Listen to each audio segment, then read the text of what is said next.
네, 고린도전서는 고린도 교회에 보낸 바울의 편지, 바울의 서신입니다. 고린도 교회는 바울이 2차 전도 여행 중에 방문하여서 복음을 전한 고린도 도시에 세워진 교회입니다. 고린도는 아가야 지방의 총독, 로마가 다스리는 아가야 지방의 총독이 거주하는 수도였습니다. 또 남북으로 이어지는 육상도로와 동서로 이어지는 해상로가 교차하는 도시였기 때문에 교통의 중심지였고 아주 부요한 도시였습니다. 이곳에는 무역을 하는 수많은 민족들이, 수많은 사람들이 고린도를 거쳐갔고, 또한 각 민족 여러 지방 사람들이 모였기 때문에 그들의 믿는 신들이 섬기는 신전들이 수십여 개가 있었습니다. 이 중에 가장 유명한 신전은 아폴로 신의 신전과 아프로디테 여신의 신전이었는데요. 아폴로 신전에는 이제 제사를 드리러 온, 신을 숭배하러 온 사람들과 이제 성적인 관계를 맺는 이제 사제들, 그런데 그 사제들이 남자 사제와 여자 사제가 있어서 이제 그런 행음함이 있었고요. 또 아프로테 신전에는 여사제들이 그 1,000명이 넘게 있었다고 합니다. 그래서 이제 이방 신전에서 행해지는 이런 음란함들, 이런 것들 때문에 헬라 사람들에게 성적으로 타락한, 그리고 부도덕한 생활을 하는 사람들을 고린도인처럼 생활한다, 고린도인이 되었다라는 그런 단어로서 표현을 했다고 합니다. 또 고린도 소녀라는 말이 있었는데, 이 말은 매춘부를 가리키는 표현 중에 하나였다고 합니다. 이렇게 고린도는 정치, 상업, 그리고 종교의 중심지이면서 또 영적으로, 성적으로 아주 타락하고 문란한 그런 세상 문화의 중심지로서 이렇게 고린도 도시가 존재하고 있었습니다. 이런 고린도에서 바울은 1년 6개월 동안 사역을 하여 복음을 전하였고, 그 가운데 고린도 교회가 세워지게 됩니다. 사도행전 18장을 보게 되면은 바울이 고린도에서 사역할 때 고린도에 있던 유대인들이 바울을 총독 갈리오에게 고발하기도 했던 장면이 나옵니다. 또 고린도전서 2장 3절에서 바울이 내가 너희 가운데 거할 때 약하고 두려워하고 심히 떨어노라라고 말씀을 하고 있습니다. 이런 말씀들을 보면 고린도에서의 1년 6개월 동안의 사역이 바울에게 쉬운 순탄한 그런 사역은 아니었던 것으로 보입니다. 하지만 사도행전 18장 10절에서 하나님께서는 바울에게 내가 너와 함께 있다, 어떤 사람도 너를 대적하여 해롭게 할 자가 없을 것이니 너는 말씀을 전하라라는 너는 담대하게 말씀을 전하라라고 바울을 위로해 주셨고, 바울은 이 말씀으로 담대함을 얻어서 열심히 복음을 전했습니다. 그리고 1년 6개월의 사역을 마치고 바울이 고린도를 떠나게 됩니다. 그리고 3차 전도 여행 중에 이제 바울이 에베소를 중심으로 사역을 할 때에 이 에베소의 3차 전도 여행 중에 고린도 전서와 후서를 기록을 하게 됩니다. 고린도에서의 사역을 통해서 이제 고린도 교회가 세워졌고, 이제 그곳을 떠난 지 약 1년 반에서 2년 정도 지난 시점에서 이제 고린도 교회 내에 여러 가지 문제들이 발생하게 되었습니다. 이 문제들을 해결하고자 바울은 편지를 쓰기도 하고 또 직접 찾아가기도 했는데요. 성경학자들은 바울이 고린도 교회에 총 3번 이제 바울이 고린도를 처음 방문해서 전도한 것까지 해서 총 3번을 고린도를 방문을 하였고, 그리고 고린도에 총 4개의 편지를 보냈다라고 추정을 하고 있습니다.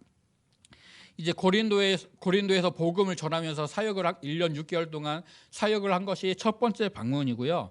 그 다음에 고린도전서 5장 9절에 보면은 바울이 내가 너희에게 쓴 편지에 음행하는 자들을 사귀지 말라 하였거니와 라고 하여서 이것이 고린도전서 이전에 바울이 첫 번째로 보내었던 편지다, 그런데 이 편지를 잃어버렸다라고 추정을 하고 있습니다. 그리고 이 첫 번째 편지 이후에 1장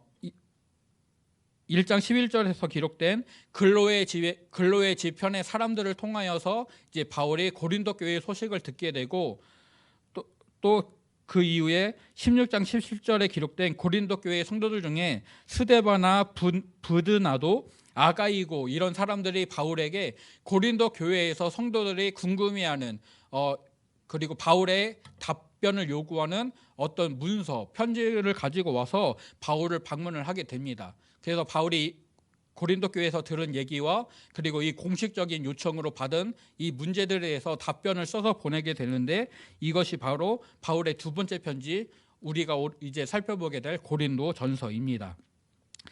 이후에 바울은 고린도 후서 2장 1절에 기록하고 있는 근신 중에 나아갔던 방문을 하게 되고, 또 2장 4절에서 말하는 눈물의 편지를 써서 디도편으로 고린도에 보내게 됩니다. 두 번째 방문과 세 번째 편지를 이제 바울이 보내게 되죠. 그리고 이제 바울이 드로아에서 디도를 기다리다가 디도가 늦게 오니까 이제 마게도냐로 건너가게 되었고, 그 마게도냐에서 디도를 만나고 그가 가져온 소식을 듣고 그가 고린도 후서 네 번째 편지를 써서 이제 고린도로 보내게 됩니다. 그리고 고린도 후서를 쓴 다음에 헬라 지방을 순회하다가 고린도에도 이제 들리게 되고, 그 이후에 예루살렘으로 갔다가 그가 잡혀서 로마로 가게 됩니다. 이렇게 해서 바울이 그의 사역의 기간 동안 고린도를 총 3번을 방문을 하였고 4번의 편지를 써서 이제 보내게 됩니다. 이제 앞으로 고린도전서의 각 장을 통해서 이제 우리가 살펴보겠지만, 고린도 교회에는 이제 분열과 음란, 그리고 결혼과 은사, 성만찬 등에 관련된 여러 가지 문제점들이 발생을 하였습니다. 그리고 이 중에서 바울에게 몇 가지 문제들에 대해서 답변을 구하고자 이제 성도들 중에 몇몇이 대표로 바울을 찾아오게 됩니다. 바울은 이 공식적인 요청에 대한 답변들, 그리고 바울이 개인적으로 알게 된 문제들에 대해서 언급을 하면서 이 편지 고린도 전서를 보내고 있습니다. 오늘 본문이 1장 1절에서 17절은 크게 세 부분으로 나뉘게 됩니다. 1절에서 3절은 바울의 인사말이고요. 4절부터 9절은 감사의 글, 그리고 10절부터 17절은 고린도 교회의 분열에 대한 문제를 다루고 있습니다. 먼저 1절에서 바울은 편지를 보내는 사람을 바울과 소스데네 두 사람이 보내는 것으로 소개하고 있습니다. 물론 16장에서 나 바울이 이 편지를 친필로 기록한다라고 하여서 이 고린도 전서가 바울이 고린도 교회에 쓴 편지임을 우리가 확인할 수가 있습니다. 그렇다면 바울이 왜 소스데네의 이름을 언급을 하고 있느냐?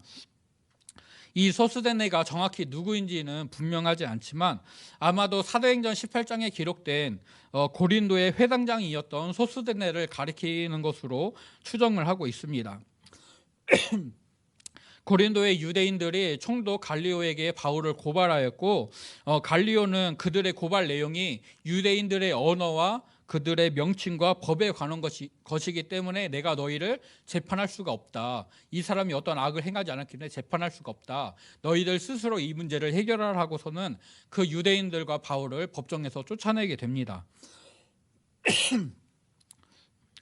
이 사건은 당시 회당장이었던 소스데네가 매를 맞음으로써 이제 끝이 나게 되는데요. 훗날 이 소스데네가 회심하여서 그리스도인이 된 것으로 보고 있습니다. 바울의 편지에 이 소스데네의 이름을 같이 쓰는 것은 성경학자들은 소스데네가 바울이 이제 불러주고 소스데네가 필사를 하였다라고 이제 추측을 하기도 합니다.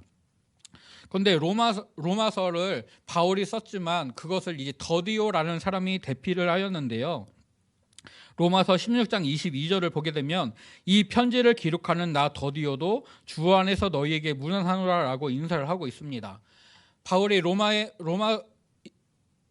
교회의 성도들에게 편지를 보내면서 마지막 16장에 그들에게 인사하는 문안 인사를 쓰게 되는데, 그때 이제 바울이 불러주는 말을 기록하였던 더디오도 이름을 특별히 언급하면서 그가 문안한다는 것을 표시하게 하였습니다.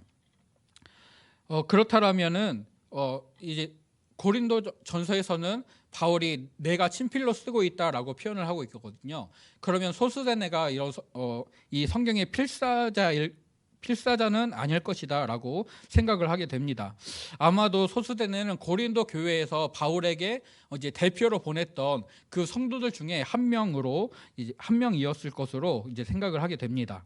16장 17절에 보면 내가 스데바나와 부드나도와 아가이오가 온 것을 기뻐하노니 그들이 너희의 부족한 것을 채웠음이라 라고 말씀하고 있는데, 소스데네가 이 세 명과 함께 바울을 방문하여서 그 고린도 교회의 문제에 대해서 이제 말을 하고 그 답변을 구한 것 같습니다. 바울은 이제 소스데네의 이름을 언급하여서 이제 고린도의 회당장이었다가 이제 회심하게 된 소스데네의 이름을 언급을 하여서 이 편지가 고린도 교회의 요청에 대한 공식적인 답변인 것을 보여주고, 또 고린도 교회가 바울의 전도를 통해 바울의 복음 선포를 통하여서 세워진 교회임을, 초창기에 이러이러한 일들이 소스데네가 관련된 여러 가지 일들이 있었음을 이제 기억을 하게 합니다. 그래서 고린도 교회가 수많은 어려움을 통해서 하나님의 은혜로 세워졌고 지금까지도 하나님의 은혜로 이렇게 지내오고 있다라는 것을 고린도 교회의 성도들이 기억하게 합니다. 소스데네는 한때 교회를 박해하던 회당장이었습니다. 복음을 반대하는 입장이었습니다. 하지만 이제는 교회의 대표가 되어서 교회의 요청을 바울에게 전달하고 또 바울의 답변을 교회에 전달하는 중요한 역할을 감당하는 자가 되었습니다. 4절에서 바울이 말씀하는 것처럼 그리스도 예수 안에서 너희에게 주신 하나님의 은혜로 말미암아 이렇게 구원을 얻은 자, 하나님의 백성이 되었음을, 그래서 하나님의 일을 감당하는 그런 일꾼이 되었음을 바울은 확인시켜 주고 있습니다. 또 2절에서 바울은 고린도에 있는 교회를 하나님의 교회라고 부르고 있습니다. 고린도 교회는 그리스도 예수 안에서 거룩하여지고 성도라 부르심을 받은 자들이 교회이다. 그리고 우리의 주 대신 예수 그리스도의 이름을 부르는 자들이 바로 교회이다 라고 2절에서 말씀을 합니다. 즉 고린도 교회의 성도들, 그 구성원이 바로 교회라고 말씀을 합니다. 이 말씀은 교회의 정의를 나타내주는, 정의를 말씀하는 그런 부분입니다. 예수 그리스도 안에서 거룩해졌다라는 것은 예수님을 믿음으로 말미암아 하나님으로부터 의롭다 인정을 받았다라는 것입니다. 고린도 교회 성도들에게 있었던 풍족한 은사 또는 그들의 열심, 이런 것들을 통해서 그들이 거룩해지고 의로워지는 것이 아니라 예수님의 대속으로 말미암아 예수님의 의로움을 그들이 덧입게 되었고, 의로운 상태가 된 것이 아니라 그들이 하나님으로부터 의롭다라고 인정을 받게 된 것입니다. 하지만 하나님께서는 그들을 성도라고 부르시고 있습니다. 의로운 자다라고 의로운 무리라고, 거룩한 무리라고 부르시고 있죠. 즉 의롭다 인정을 받은 것, 그것으로 끝나는 것이 아니라 사람들이 그 거룩함을 온전히 이룰 수는 없겠지만 거룩하신 하나님을 닮아서 거룩하고 구별된 그런 믿음의 삶을 살기 위해서 애를 써야 되는 것을 말씀해주고 있습니다. 이것은 바울이 로마서 12장에서 우리 몸을 하나님이 기뻐하시는 거룩한 산 제물로 드리라 라고 말씀하는 것과 이 세대를 본받지 말아라 하는 말씀과도 연결이 됩니다. 고린도는 타락한 세상 문화가 융성했던 곳입니다. 그리고 그 문화가 교회 안으로 들어오게 되었습니다. 그래서 교회 안에 분열이나 음란이나 교만 같은 여러 가지 문제들이 발생하게 되는데요. 바울은 그런 문화의 지배를 받지 말고 오직 하나님의 말씀을 기억하고 그 말씀에 순종하여 따를 것을 권면하고 있습니다.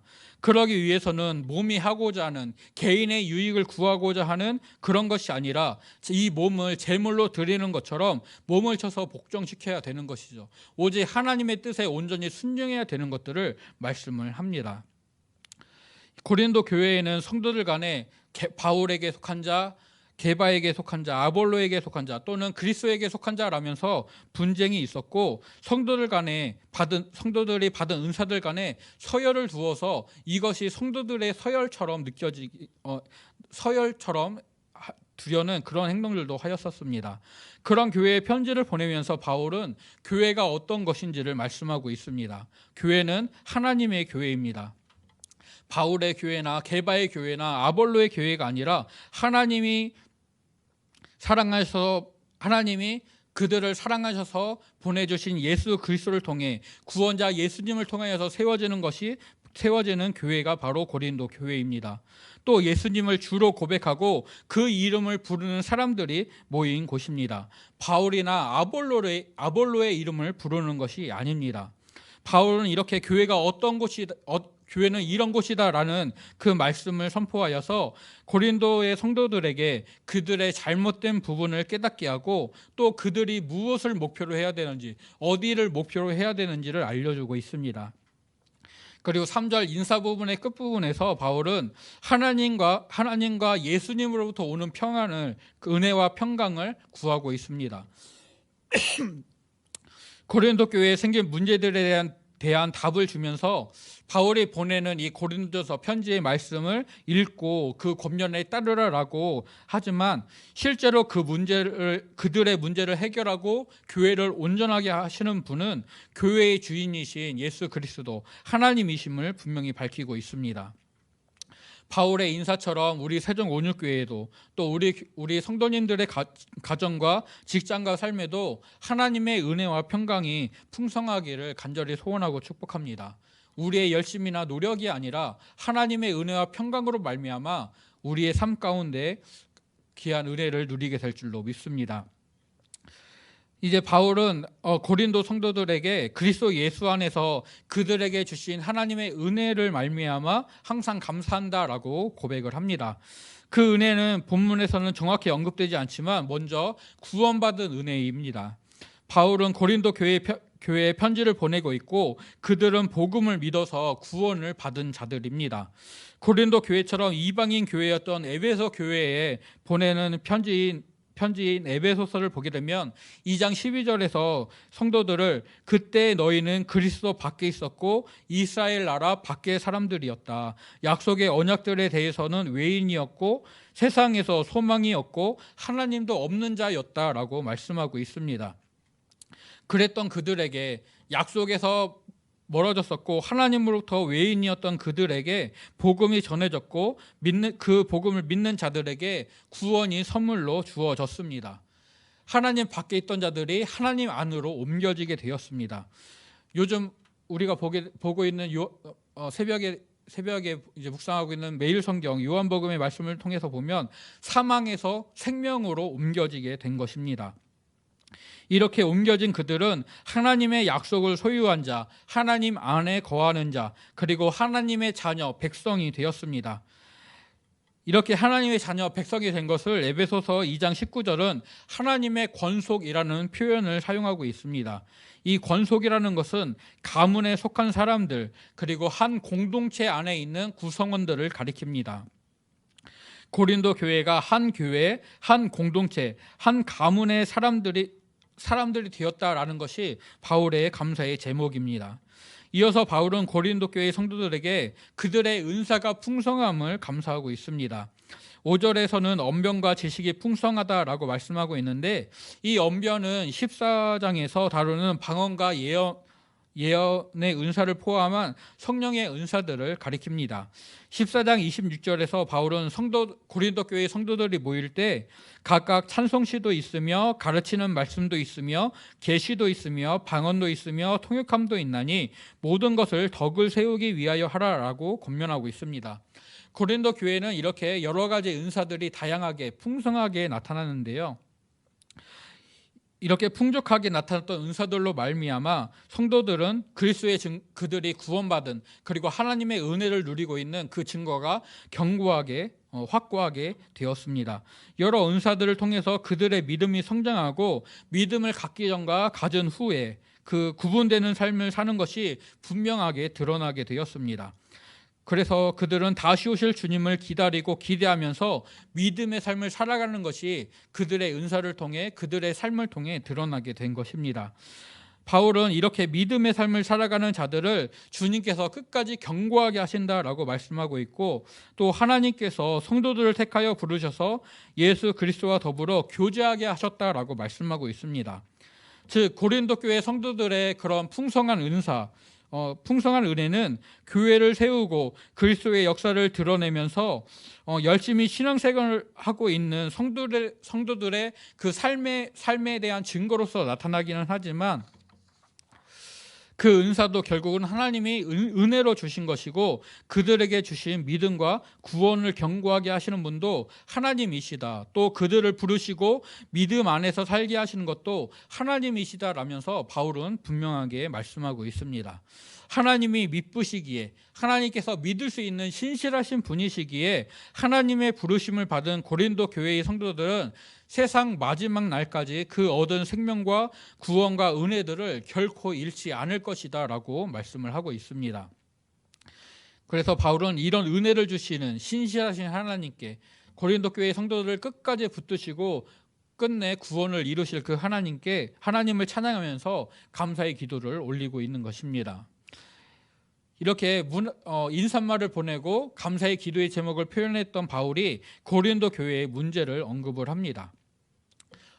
먼저 고린도 교회의 성도들이 바울을 방문하기 이전에 바울이 글로에라는 사람의 집 편으로 듣게 되니까 고린도 교회 성도들 가운데 분쟁이 있었다라는 말을 듣게 되었습니다. 바울은 이 분쟁을 멈추고 모두가 같은 말을 하고 같은 마음과 같은 뜻으로 온전히 합해야 된다라고 권면하고 있습니다.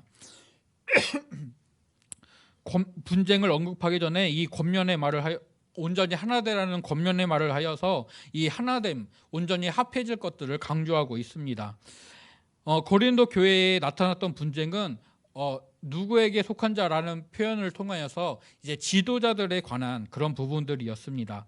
고린도 교회의 성도들은 각각 바울이나 아볼로나 게바에게 또 그리스도에게 속한 자라고 하면서 그들이 서로 나뉘었음을 드러내고 있습니다.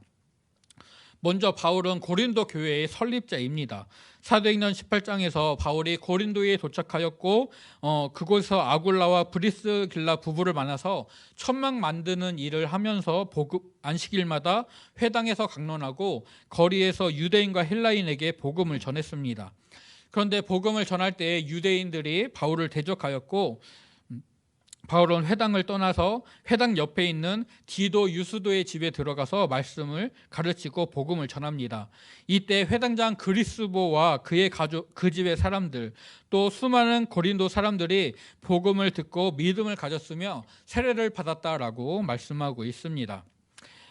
고린도 교회의 초기 구성원들, 지금의 표현으로 하면 개척 멤버라고 해야 될까요?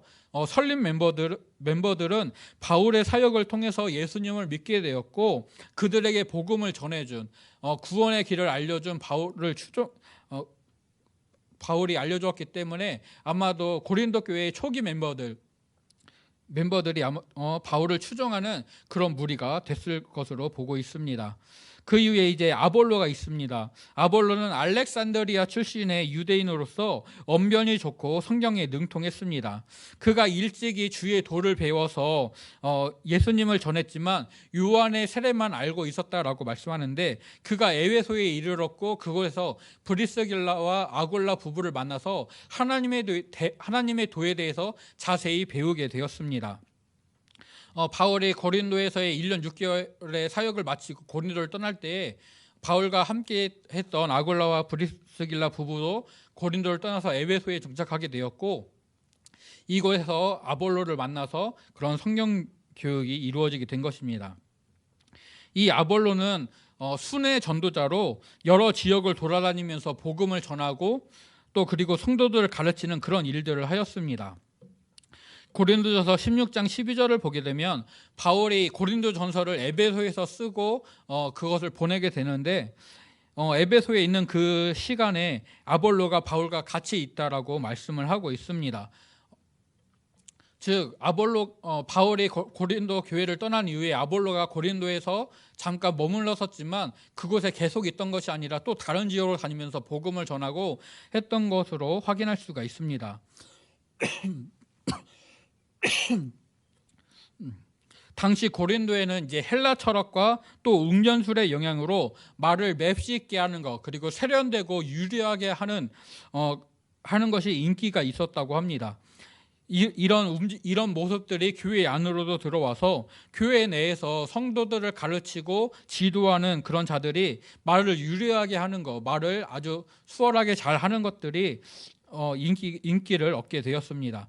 그래서 고린도후서 10장 10절에 보게 되면은 바울은 성도들 중에서 어떤 사람들이 바울의 편지들은 무기가 있고 힘이 있는데 그가 몸으로 대할 때는 약하고 그 말도 시원치 않다라면서 바울을 비난했음을 말씀하고 있습니다. 이렇게 바울 대신에 언변이 좋은 아볼로를 추종한다, 우리는 아볼로가 더 좋다 하는 그런 무리들이 있었습니다. 또 게바에게 속한 자들, 즉 베드로에게 속한 자들이 나타나게 되는데요. 성경에는 베드로가 고린도 교회를 방문했다라는 공식적인 기록은 없습니다. 아마도 고린도에 있던 유대인 출신의 그리스도인들이 중심이 되어서 예수님의 수제자였던, 그리고 예루살렘 교회의 주축이었던 이 베드로를 추종하고, 베드로가 사도들 중에 우두머리이기 때문에 베드로를 추종하는 우리가 고린도 교회 내에서 우두머리의 역할들을 해야 된다, 이렇게 주장을 한 것으로 생각을 하고 있습니다. 마지막으로 그리스도에게 속한 자들이라고 말하는 이들이 있었습니다. 그들은 바울이나 아볼로, 게바 같은 사람 지도자를 따르는 것이 아니라 그들의 믿음의 대상인 예수 그리스도를 따르고 있다라고 말을 하여서 이 바울과 아볼로, 게바, 그리스도 이 네 개 그룹에서 다른 사람들의 지도자를 추종하는 다른 성도들이 아니라 그리스도를 따르는, 예수님을 직접 따른다고 말하는 자기들이 보다 우위에 있음을 이제 나타내려고 했던 것으로 보고 있습니다. 고린도 교회가 이렇게 크게 네 가지 그룹으로 분열의 모습을 보이면서 나타나는 것은 초대교회의 그런 형태와 관련이 있습니다. 초대교회에서는 그리스도인이 되는 과정을 도제 방식의 과정으로 이제 했었는데요. 교인이 되기를, 교회 안으로 들어오기를 희망하는 자들은 세례 지원자가 되어서 이제 교회에 바로 들어오는 것이 아니라 그들을 위한 멘토가 세워졌습니다. 그리고 멘토와 이 교회에 들어오기를 희망하는 자, 그 멘티 사이에 1대1의 성경 공부를 통해서 예수님의 말씀, 그리고 복음의 내용, 그리고 기도, 그리스도인의 삶이 어떤 것인지 이런 것들을 배웠습니다. 이 시간은 짧게는 6개월, 길게는 3년까지도 이루어졌다고 합니다. 교회 안으로 들어와서 예배를 드리기 전에 먼저 예수님과 복음에 대해서 듣고 배우는 과정을 거쳤습니다. 이 과정을 거치면서 멘토는 이 사람이 세례를 받을 만한가, 이 사람이 정말로 교회 안으로 들어와서 교회의 건실한 구성원이 될 수 있을 만한가, 이런 것들을 판단을 하였고, 그것들을 살핀 이후에 적합하다라는 판단이 내려졌을 때 그에게 세례를 주고 이제 교회 안으로 들어오게 되었습니다. 오늘날 셀을 추구하는 교회들이 이런 모습을 보여주고 있습니다. 교회 내 소그룹 모임인 셀로, 소그룹으로 모일 때에 그 가운데 전도 대상자, 태신자들을 작정하고 그들의 모임 가운데 초청을 하여서 관계를 맺고 교제를 나눕니다. 그들의 교제가 그들이 예배하는 모습을 통해서, 또 예수님에 대해서, 교회에 대해서, 복음에 대해서 자유롭게 나누는 대화들을 통해서 교회에 대한, 믿음에 대한 장벽을 낮추고, 그리고 어느 정도 시간이 됐을 때에 그에게 복음을 전하여서 교회 안으로 들어올 것을, 같은 믿음의 형제가 될 것들을 권유하고 그들을 교회로 이끌게 되는 모습들을 보이고 있는데, 초대교회에서 이렇게 교회 안으로 먼저 들어오기 전에 예수님에 대해서, 복음에 대해서 가르치고 그 이후에 세례를 받고 교회 안으로 들어오는 그런 과정을 겪었습니다. 그러니까 멘토와 멘티의 관계는 영적인 아버지라고 해야 될까요? 그의 모든 신앙의 모든 것들을 가르쳐주고 지도하는 그런 역할들을 감당하는 아주 친밀한 관계였습니다. 또 초대교회는 지금의 우리 교회처럼 예배 처소, 이렇게 공통으로 같이 모여서 예배할 수 있는 이런 예배 처소가 있는 것이 아니라 각 가정에서 이제 예배를 드리게 되었습니다. 수많은 가정 교회들이 모여서 한 지역의 교회로 지칭이 됩니다. 우리가 이제 고린도 교회라고 말은 하지만 실제로는 고린도에 있는 수많은 가정들에서 성도들이 모임을 가졌고, 그 가정 교회들의 연합체가 고린도 교회, 한 지역의 교회가 된 것입니다. 각 가정에서 모이는 예배는 그 가정이라는 공간, 그 집이라는 공간의 한계가 있기 때문에 많은 수가 함께할 수가 없습니다. 그래서 적은 수의 구성원들이 함께 모여서 기존 성도의 집에서 혹은 멘토의 집에 같이 모여서 예배를 드리고 같이 교제하게 됐던 것이죠. 그러니까 멘토와 멘티가 같이 모여서 예배를 드리고 같이 교제하고 생활을 했기 때문에 그들의 관계는 더욱더 깊어질 수밖에 없습니다. 또 각 가정교회를 담당하고 가르치는 지도자들의 성향을 따라서 그 영향을 받게 되고 그 지도자에 속한 무리들 한 그룹으로 보여지는 것들은 어떻게 보면 아주 자연스러운 일처럼 보이기도 합니다. 이런 초대교회 형태 아래에서 고린도 교회는 크게 4개의 그룹으로 이제 4개의 부류로 성도들이 나뉘었고 그 가운데 다툼이 있었습니다. 바울은 고린도 교회에 분열이 있다라고 쓰지 않고 너희 가운데 분쟁이 있다라고 쓰고 있습니다. 분쟁이라는 것은 분열의 결과 나타나는 다툼, 싸움, 논쟁 같은 것들을 뜻하는 말입니다. 바울은 교회 안에 분열된 모습이 나타났고 그로 인해 다툼이나 싸움이 벌어졌다. 그래서 이것들을 경계하면서 고린도 교회 성도들에게 너희들이 같은 마음을 품고 온전히 합해져야 된다라고 권면을 하고 있습니다. 바울은 2절에서 교회가 하나님의 교회이다. 또 예수 안에서 거룩하여지고 우리 주 예수 그리스도의 이름을 부르는 자들이다라고 분명히 말하였습니다. 교회의 성도들을 위해서 십자가에 못 박히시고 대속을 행하신 분은 그리스도이십니다. 그들은 바울이나 아볼로의 이름이 아니라 성부와 성자와 성령의 이름으로 세례를 받았습니다. 주 예수 그리스도는 한 분으로 그 몸이 나뉠 수가 없습니다.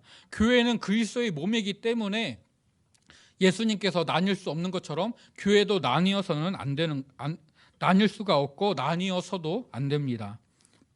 그래서 바울은 그리스도가 어찌 나뉠 수 있느냐라고 물어보면서 바울은 너희를 위하여 십자가에 못 박히지 않았다.